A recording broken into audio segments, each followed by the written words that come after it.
Sales, ऐसा ही है। Sales का बड़ा सिंपल सा आप तक आप समझते हैं कॉन्सेप्ट जी, बस कस्टमर आया, आपने चीजें बेची, किस्सा खत्म हो गया।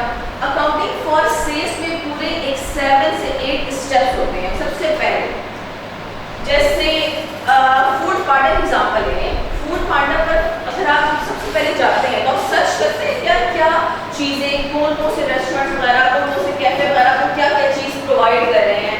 फूड पार्टनर पर क्या होता है, हर चीज़ की डिटेल होती है, हमारे पास ये चीज़ अवेलेबल है इस प्राइस की, इस क्वांटिटी की, इस क्वालिटी की।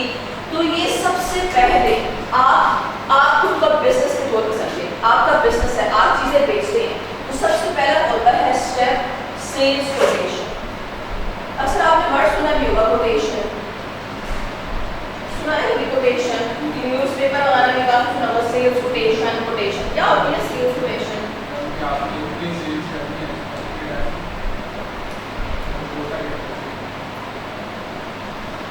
बजट थोड़ी बना रहे हैं जो आपने भी सेल्स करनी है, कोटा सेल्स को कोटा वाला कोटेशन नहीं है, कोटेशन है। कोटेशन का मतलब होता है कि आपने अपने कस्टमर को अपनी ऑफर्स बतानी है कि सर हम ये चीज इस प्राइस, इस क्वालिटी, इस क्वांटिटी, इस कलर की हमारे पास अवेलेबल है। बताने का मकसद क्या होता है? ताकि लोग आपके बारे में जाने कि आपके पास क्या क्या चीज अवेलेबल है। अगर फॉर एग्जाम्पल आप सब मेरे पास आए, आप मुझसे पूछें आपके बिजनेस में क्या क्या चीज अवेलेबल है, तो मैं आपको बताऊं कि ये अवेलेबल है। जैसे फॉर एग्जाम्पल आप फर्नीचर कपड़े की दुकान में जाते हैं तो आपको कपड़े वाला नहीं कहता ये इस प्राइस की रेंज में है, इसकी ये खामी है, इसकी ये खसूसियत है, इसकी अच्छी क्वालिटी की ये चीज़ है। तो जो बता रहा होता है वो आपको ऑफर दे रहा होता है कि सर ये मैडम ये देखिए हमारे पास ये चीज़ अवेलेबल है, आप हमसे चीज़ खरीद लें। तो उस चीज़ को बताने का जो मतलब देते हैं उसे क्या बोलते हैं टॉपिक में सेल्स कोटेशन। सेल्स कोटेशन का बताने का मकसद ये होता है ताकि जो सामने वाला कस्टमर है वो आपसे चीज़ें लेने में फिर इंटरेस्टेड हो जाए। तो सबसे पहले आप क्या कहते हैं सेल्स कोटेशन। अब ऐसा तो नहीं होता ना दुकानदार के पास जाएं और वो आपसे बोले आप बोले कुछ नहीं, बस जल्दी सा खत्म हो गया, ऐसा तो नहीं हो सकता। तो सबसे पहली चीज़ क्या होती है सेल्स कोटेशन। आपके पास कस्टमर आया, उसने आपसे पूछा क्या क्या चीज़ अवेलेबल है, किस किस क्वांटिटी, किस किस क्वालिटी, किस किस प्राइस, किस किस रेंज की प्राइस, हर चीज़। तो वो चीज़ क्या कहलाती है सेल्स कोटेशन। क्या सिर्फ बताना, क्या सिर्फ बताने पर कोई डबल एंट्री हो सकती है? नहीं, सिर्फ बताने पर कभी भी कोई भी डबल एंट्री रिकॉर्ड नहीं करता। वजह है ट्रांजैक्शन ही नहीं हुई। अब क्या पता वो कस्टमर इंटरेस्टेड हो ना हो, वो आप चीज़ खरीदे या ना खरीदे। तो आपके एमसीक्यूज में ये भी आ सकता है कि बताओ किस पॉइंट पर आपने डबल एंट्री रिकॉर्ड करनी है। तो सेल्स कोटेशन पर कभी भी कोई भी डबल एंट्री रिकॉर्ड नहीं होती। No impact on double entry, no impact on double entry. Sales quotation जब भी आप अपने कस्टमर्स को ऑफर दे रहे होते हैं, अपनी रेंज, अपनी क्वालिटी, क्वांटिटी, प्राइस, कलर, हर चीज़ जब बता रहे होते हैं तो इस चीज़ पर आप कभी भी रिकॉर्ड डबल एंट्री को नहीं करते। सेल्स कोटेशन के पॉइंट स्टेप है। Step number 2 sales order. आप जो सब नहीं होते वो जो आवाज़ें लगा के और वो कहते हैं ये थोड़ा सा मदारी को बता के भी आपको चीज़ कन्वेंस कर लेते हैं नहीं बस आपने यहाँ से ही चीज़ देनी है। तो उसके बाद कस्टमर आपको क्या देगा जब आप ऑफर देंगे उसे? तो ऑर्डर देगा किस चीज़ का, ये फला कपड़ा या फला चीज़ मेरे लिए पैक कर दो। इसी आप बोलते हैं सेल्स ऑर्डर। यानी आपको सेल्स का ऑर्डर आ गया कि जी हमें आपसे ये चीज़ चाहिए, सिर्फ ऑर्डर आया, वो किसी भी टाइम पर रिजेक्ट कर सकता है। तो सेल्स ऑर्डर पर भी कभी भी कोई भी डबल एंट्री नहीं होती। No impact on double entry. ना सेल्स कोटेशन पर डबल एंट्री होती है ना ही सेल्स ऑर्डर पर।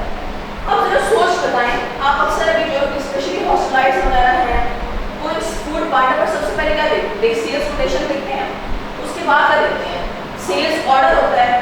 तीसरी चीज़ होती है आप एक मैसेज आता है your goods have been dispatched या प्रीपेयरिंग, आपकी जो खाने जो चीज़ें होती हैं वो तैयार हो रही हैं, ये मैसेज आता है ना आपको, इसे बोलते हैं गुड्स डिस्पैच्ड नोट। अक्सर आप ऑनलाइन चीज़ें भी मंगवाएं तो आपको मैसेज नहीं आता कि आपकी चीज़ें प्रीपेयर हो रही हैं या डिस्पैच डिस्पैच हो गई है, किसी भी टाइम वेयर हाउस में जा सकती हैं, तो इस मैसेज को आप क्या बोलते हैं, गुड्स डिस्पैच नोट। लेकिन चूंकि आप बिजनेस की पॉइंट ऑफ व्यू से पढ़ रहे हैं, तो बिजनेस में ज़्यादा चीज़ें मैसेजेस पर नहीं होती है, फॉर्मेट डॉक्यूमेंटेशन वगैरह होती है। तो आपने अपने कस्टमर को नोट यानी एक डॉक्यूमेंट, आपने अपने कस्टमर को एक डॉक्यूमेंट सेंड करना है। उसमें क्या लिखा होगा कि आपकी चीज़ें हम डिस्पैच कर रहे हैं, यानी हमने तैयार कर ली है, हम बस पैक शेक कर रहे हैं, किसी भी टाइम हम गोदाम में भिजवा देंगे। तो इस डॉक्यूमेंट जिसमें ये चीज़ लिखी हुई होती है, हम इस डॉक्यूमेंट को क्या बोलते हैं, गुड्स डिस्पैच नोट, यानी आपने जो ऑर्डर किया था चीज़ें वो हमने डिस्पैच कर दी। सिर्फ इस मैसेज पर, इस डॉक्यूमेंट पर भी कोई भी डबल एंट्री नहीं। आप चीजें बेचते हैं, सबसे पहले आप अपने कस्टमर को क्या दिखाएंगे, सेल्स कोटेशन, उसके बाद आपको क्या मिलेगा, सेल्स ऑर्डर, उसके बाद आप अपने कस्टमर को क्या मैसेज या डॉक्यूमेंट सेंड करेंगे, गुड्स डिस्पैच नोट, जो आपने ऑर्डर किया था वो हमने डिस्पैच कर दिया। 4 गुड्स डिलीवरी नोट, ये क्या होता है, अगेन नोट इन डॉक्यूमेंट, गुड्स डिलीवरी नोट। जब आप कोई चीज ऑर्डर करते हैं तो पार्सल आपके पास आता है, कोरियर वाला आपके पास आकर आपको एक कागज दिखाता है और बोलता है साइन कर दें। क्यों साइन किया जाता है, एज अ एविडेंस कि आपने वो चीज रिसीव कर ली है। सबसे पहले वो आपसे कहता है पहले चीज देखेंगे क्या आपकी है या नहीं, आप कहते हाँ जी ये मेरी ही है, हमने इस कंपनी से मंगवाई थी। तो जो कोरियर वाला डॉक्यूमेंट पेश कराता है वो इस चीज का एविडेंस होता है कि आपको गुड्स डिलीवर हो गई। जैसे आपने ऑर्डर की थी वो क्वालिटी, वो क्वांटिटी, वो प्राइस वगैरह की चीजें आपको हमने डिलीवर कर दी हैं, तभी वो आपसे साइन लेते हैं। साइन इस चीज का एविडेंस होता है कि आपको चीजें डिलीवर हो गई हैं। तो इस डॉक्यूमेंट को जो आपसे साइन ले रहा है तो कोरियर वालों से क्या बोलते हैं हम, गुड्स डिलीवरी नोट। अब वो कोरियर वाले अपने पास होता है ये डॉक्यूमेंट, वो कोरियर वाला जिसने आपने साइन किया होता है वो डॉक्यूमेंट लेके वो किसके पास आएगा, आपके पास आएगा कि आपने चीजें बेची हैं, आपके पास आके बोलेगा सर देखिए हमने आपके कस्टमर तक चीजें डिलीवर कर दी हैं। गुड्स डिलीवरी नोट पर भी कोई भी डबल एंट्री नहीं होती। सबसे पहला स्टेप क्या होता है, सेल्स कोटेशन। सेकंड स्टेप आपके पास क्या होता है, सेल्स ऑर्डर आता है आपको कस्टमर की तरफ से। तीसरी चीज क्या होती है, गुड्स डिस्पैच नोट। आप अपने कस्टमर को एक नोट डॉक्यूमेंट इशू करते हैं कि सर आपकी चीजें हमने डिस्पैच कर ली हैं, किसी भी टाइम आप तक पहुंच जाएगी। फोर्थ स्टेप आपके पास क्या होता है, गुड्स डिलीवरी नोट, यानी आप तक हमने चीजें डिलीवर कर दी। उसके बाद क्या होगा, चले जी कस्टमर को चीजें मिल गई, कोई एंजॉय कर रहा है, बस किस्सा खत्म हो गया, पैसे तक इधर ना आए ना गए, आपने चीजें बेची हैं। क्या पूरे चारों स्टेप्स में आपको पैसे मिले, नहीं। उसके बाद आपका सपने आपने चीजें बेची हैं तो आपको पैसा चाहिए, अपना पैसा थोड़ा कौन भूलता है, आप अपने उस कस्टमर को भेजोगे सेल्स इनवॉइस। आप बोलोगे सर सिर्फ चीजें लेनी नहीं होती हैं, पैसे भी देने होते हैं। इनवॉइस का मतलब होता है रिसीव, इनवॉइस रिसीव। उस इनवॉइस में क्या मेंशन होगा कि सर एक इस तारीख को हमने इस क्वालिटी, इस क्वांटिटी, इस प्राइस, इस कलर, इस फीचर की चीजें हमने आपको डिलीवर की थी, इतने पैसे बनते हैं, बराए मेहरबानी अब हमें पैसे दे दें। तो इस इनवॉइस में जिसमें हर चीज की डिटेल होती है, इसमें कस्टमर का भी डिटेल होती है, कस्टमर का नाम, एड्रेस, आप सेलर है, आपका नाम और एड्रेस, साइन, हर चीज जो मेंशन होती है उस इनवॉइस को क्या बोलते हैं, सेल्स इनवॉइस। हर एक कंपनी की इनवॉइस डिफरेंट होती है, कोई स्पेसिफिक क्राइटेरिया नहीं है। जो आप जिस डिजाइन को बनाना चाहे बना सकते हैं। आप डिवॉर्स में चले जाएं उसकी रिसीट अलग होगी, आप किसी सफायर या किसी जेडॉट वाला में चले जाएं उसकी रिसीट इनवॉइस अलग होगी। तो इनवॉइस की स्पेसिफिक वो नहीं है कि आपने इसी तरह की फॉर्मेट में बनाना है।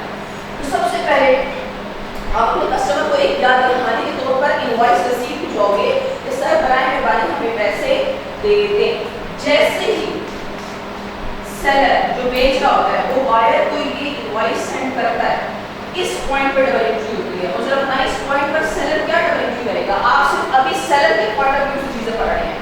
सेल्स क्या डबल एंट्री करेगा, सेल्स की डबल एंट्री करेगा। क्या मुझे पैसे मिले, नहीं, तो डबल एंट्री क्या होगी, debtor debit sales credit. For example 5000 की आपने चीजें हमेशा, ये एमसीक्यू पॉइंट है, हमेशा किस स्टेप पर आपके पास इनवॉइस होती है? सेल्स होगी। किस स्टेप पर? सेल्स इनवॉइस पर। डबल एंट्री क्या होगी? डेटर डेबिट और सेल्स क्रेडिट। मैंने डेटर डेबिट क्यों किया, कैश डेबिट क्यों नहीं किया? क्योंकि अभी तक कैश आपको नहीं मिला। तो जैसे कि सेलर बायर को सेल्स इनवॉइस भेजेगा उसी टाइम वो फौरन डबल एंट्री रिकॉर्ड करेगा डेटर डेबिट और सेल्स क्रेडिट। इसके बाद क्या स्टेप होगा? 6 फिर कस्टमर आपको कैश दे देगा, कैरेट में आ गया होगी, इसी बात सेल्स इनवॉइस भी आ गई है। कैश रिसीव फ्रॉम कस्टमर, आपको कस्टमर की तरफ से कैश मिल गया। इस पॉइंट पे क्या करना चाहिए? कैश डेबिट और डेटर क्रेडिट। फॉर एग्जांपल उसने सिर्फ 3000 उसका सर थोड़े हालात टाइट है, मेरे हालात खराब हैं, 5000 में से 3000 कर दे, बाकी वादा करता हूँ कि 2000 विदिन 10-20 डेज अदा कर दूंगा। सर चले, आपने दिल पे पत्थर रख के 3000 एक्सेप्ट कर लिए कि कोई बात नहीं यार, इंसान है, हालात खराब हो सकते हैं, अभी ना सही बात नहीं देगा। समझो महीना गुजर गया, क्या आप खामोश रहेंगे? आप बोलेंगे सर इतना आप पर हमने एहसान कर दिया, महीने का टाइम दे दिया, अब बराए मेहरबानी पैसे अदा कर दें। इस याद दहानी को हम कहते हैं, रिमाइंडर को स्टेटमेंट। ये स्टेटमेंट कौन किसको भेजता है? सेलर बायर को कहता है सर एक जमाने में हमने आपको 5000 की चीजें बेची थी, जिसमें से आपने 3000 बेच दिए थे और बाकी प्रॉमिस किया था कि विदिन 1 मंथ या 10 डेज 20 डेज पैसे अदा कर दूंगा, टाइम हो चुका है, हमें बराए मेहरबानी पैसे दे दें। ये एक ऐसा रिमाइंडर होता है, स्टेटमेंट। क्या इस डॉक्यूमेंट या इस स्टेटमेंट या इस नोट पर कोई डबल एंट्री होगी? रिमाइंडर पर, रिमाइंडर पर कोई डबल एंट्री नहीं। उसके बाद क्या होगा? हो सकता है कि कस्टमर को कुछ चीजें पसंद नहीं आए, क्या कस्टमर का राइट है कि वो आपको कुछ चीजें वापस रिटर्न कर सकता है? उसके लिए कस्टमर के लिए क्या होगा? Purchase return. लेकिन आपको तो पैसे, आपको तो चीजें मिल रही है, रिटर्न हो रही है, आप ही क्या? Sales return. चलिए जी, आपको चीजें 1000 रुपए की रिटर्न हो गई, क्या डबल एंट्री करेंगे इस पॉइंट पर जब आपको रिटर्न होती है? सेल्स रिटर्न के बारे में कहा जाता है कॉन्ट्रा टू सेल्स। अगर सेल्स क्रेडिट है, डेबिट हो गई, for example 1 sales return debit और क्रेडिट क्या है? Debtor credit. डेटर का 1000 रुपए से किस्सा खत्म हो गया क्योंकि वो आपको 1000 रुपए की चीज वापस कर चुका। सेल्स रिटर्न डेबिट और डेटर क्रेडिट। 5000 में से 3000 मिल गए, 1000 की चीज वापस हो गई, अभी भी कितने रुपए पैसे रहते हैं? 1000। फिर आखिरी स्टेप क्या होगा? Cash receive from customer. आपको कस्टमर की तरफ से कैश रिसीव हो गया 1000, तो ये डबल एंट्री क्या होगी? कैश डेबिट 1000, डेटर का किस्सा खत्म, डेटर क्रेडिट 1। तो ये तकरीबन कुछ होते हैं डिटेल में 9 स्टेप्स। सेल कोटेशन, फिर उसके बाद आता है सेल्स ऑर्डर, उसके बाद आएगा goods dispatch note, goods delivery note, sales invoice, फिर उसके बाद आएगा cash receipt, statement, return, again cash receipt. तो ये कुछ 9 स्टेप्स होते हैं जिनके थ्रू सेल्स होती हैं।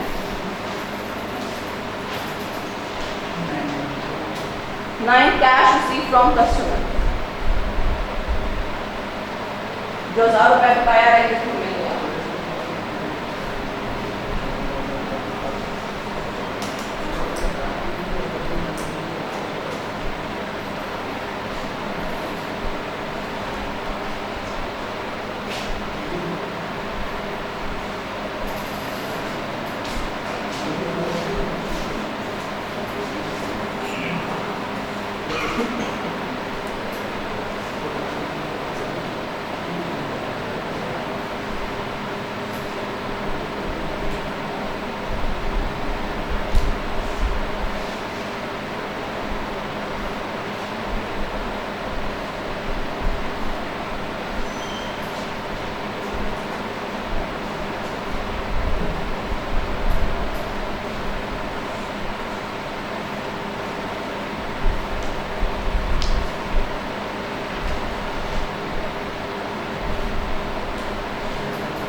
तो एक वीक मैक्सिमम मैं दूँगी, क्योंकि अब चैप्टर छोटे हैं। तो एक पहला चैप्टर थोड़ा सा मुश्किल होता है, उसमें आपकी बेसिक्स डबल एंट्रीज वगैरह होती हैं, तो हम उससे ज़्यादा टाइम लगाते हैं। उसके ऑनवर्ड जितने भी आपके पास चैप्टर्स होने हैं मैक्सिमम एक हफ्ता हर चैप्टर करेंगे, तो इंशाल्लाह नवंबर तक हो जाएगा। हाँ, थ्योरी रीड करनी है आपने, थ्योरी आप पढ़ें। चैप्टर नंबर 1 की थ्योरी आपने करनी है। एग्जामिनर आपके थ्योरी में से अच्छे खास से आपको क्वेश्चन देता है। वो एग्जाम में जो 50 पेज जी हाँ, क्या लिखा हुआ है 9 नंबर? नहीं एग्जाम्पल है।